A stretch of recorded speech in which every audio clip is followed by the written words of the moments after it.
Hey preschool friends, it's Mr. Eric again from Darlington's Preschool. We are so excited to have you back soon, but in the meantime, I'm going to read one of my favorite fairy tales and one of Miss Sarah's favorite fairy tales, I think, too. Cinderella. Here we go. Once there was a widower with a kind and beautiful daughter. Life was sweet in their simple cottage until the widower decided to remarry. Not knowing the ways of the world, he married a vain and horrid woman whose two daughters were as vain and horrid as she. "What a stupid little house," they said. I don't know, do they look nice? I don't think so.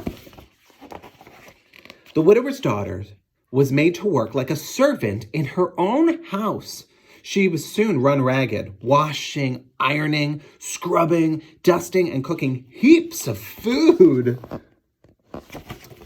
The poor girl no longer had a bed of her own and had to sleep among the ashes and cinders. From that time on, they called her Cinderella. There she is. There's her mean stepsisters. And who's that? That's Cinderella. Now it happened that the king of the land had a handsome son. The king's greatest desire was to see his son married. He decided to have a ball and invite all the fair maidens of the realm. There's the king, but where's the handsome son? I think he's sleeping. I think he's on the hammock. When the king's messenger delivered the royal invitation, the dreadful stepsisters were overjoyed. Each was convinced that she would win the prince's favor. On the day of the ball, Cinderella was exhausted from trying to make her stepsisters look beautiful. "Wouldn't you like to go to the ball?" they teased her cruelly. "Oh, yes," said Cinderella. "Don't be ridiculous," cried the stepsisters. What would a wretched mouse like you do at a fancy ball?" And they shrieked with laughter. Look at her, she's making all the dresses. Cinderella have a pretty dress on right now? No, she didn't have time. She had to make them look okay. Thinking themselves beautiful beyond words, the stepsisters left for the ball. "Don't be a lazy bones while we're away," they said to Cinderella, "and think about all the fun we'll be having." After her stepsisters had gone, Cinderella went about her chores, and as she worked, she wept bitterly. "You look so miserable, child," said a kind voice. "Who are you?" said Cinderella. "I," replied the plump little woman, "am your fairy godmother." "Please tell me why you were crying." "I want so much to go to the ball," said Cinderella. "That should not be too difficult to arrange," said the fairy godmother. "But you must do as I say. First, fetch me a nice big pumpkin from the garden." Cinderella brought the biggest pumpkin she could find. "Now," said the fairy godmother, "I will require 6 white mice and a fine fat rat." Cinderella brought them live from the trap. "And finally, I must have 2 lizards."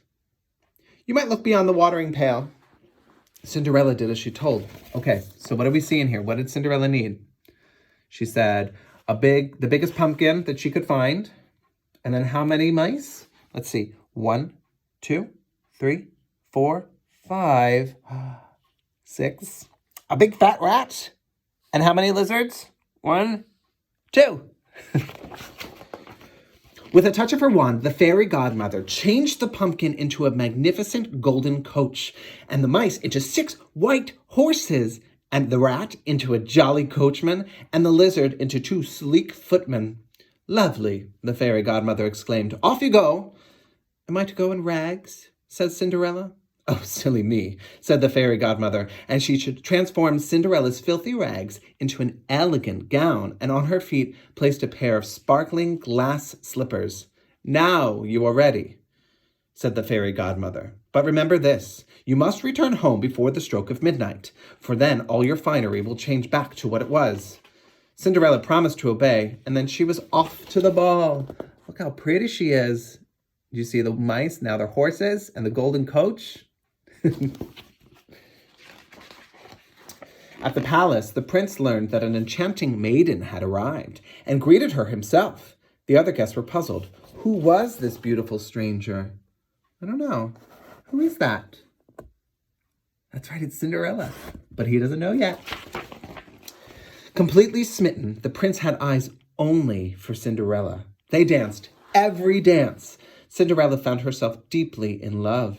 She was so happy that she took no notice of the hour. Suddenly, the clock began to strike 12. But does she look like she cares? No, because she's in love. Remembering the warnings, Cinderella ran from the prince's arms, out of the ballroom, and down the steps of the palace. In her haste, she lost one of the glass slippers. Wait, wait, cried the prince. I don't know your name. There he is.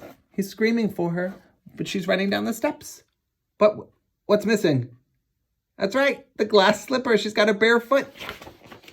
Cinderella's golden coach sped away from the palace, but at the stroke of 12, the fairy godmother's warning came true. The coach was changed back into a pumpkin, the horses back into mice, the coachman back into a rat, and the footman back into lizards. Cinderella was once again dressed in rags. Discovering the tiny glass slipper, the prince vowed to find and marry the beautiful stranger. He traveled the kingdom far and wide, trying the slipper on every maiden's foot, but it fit no one. Finally, he arrived at Cinderella's house. Me first, cried the elder stepsister, extending her long, skinny foot. But she could only manage to get her toes into the slipper. My turn, cried the younger stepsister, thrusting her pudgy foot at the prince. She pushed and shoved, grunted and groaned, but the slipper would not fit.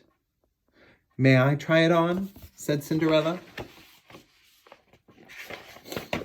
The glass slipper fit perfectly. I have found my princess, cried the prince. We shall wed tomorrow. On that festive day, the kingdom rejoiced. Generous and forgiving, Cinderella moved her family into the palace and found a lord of the court for each of her stepsisters to marry. That's very nice.